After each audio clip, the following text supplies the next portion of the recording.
Working conditions in French law enforcement are being described as being in a true crisis. A newly released report flags up a number of issues, including gruelling schedules and excessive stress.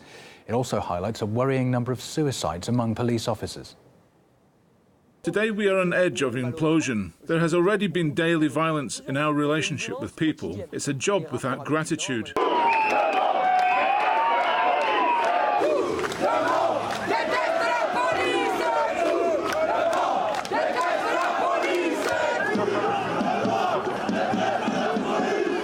On an almost daily basis, officers are on the front line of violent protests, terrorism and a wave of migration. The issue highlighted by the report is the high level of suicides within the police force.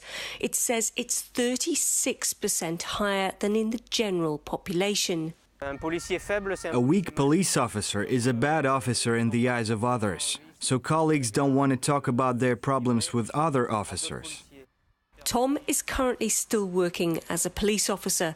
To be able to talk openly about the issue of suicide in the force, he asked us to hide his identity. We don't have support when it's bad at home and it's bad at work.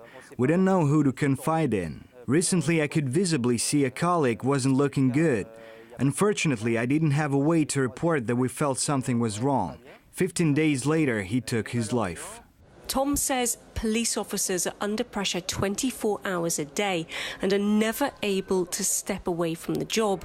And he says it's becoming more and more difficult to carry out his work due to the staff shortages and a lack of resources. RT asked someone from the Interior Ministry to comment on the claims in this report.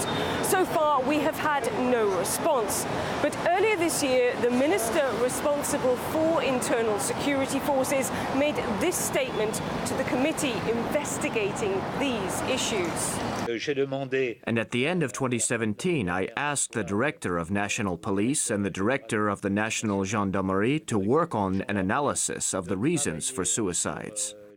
The Parliamentary Committee report also says police and security forces are so understaffed they've worked almost 22 million hours in overtime without compensation.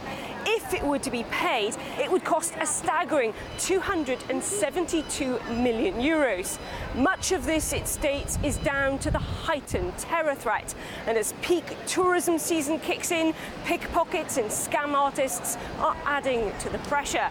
The senators say the only way to relieve it is to hire more officers, between 3,000 and 4,000 of them, almost half the amount President Macron has promised to employ over a 5-year period.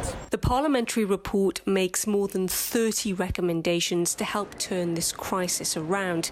It's been welcomed by police unions who say something must be urgently done to prevent the entire system from collapsing. Since the terror attacks in 2015, we are in much more demand. The number of missions has multiplied, but if we don't have the resources, it's only going to get worse. And they say you can't put a price tag on the security of the French Republic. Charlotte Dubinsky, RT, Paris.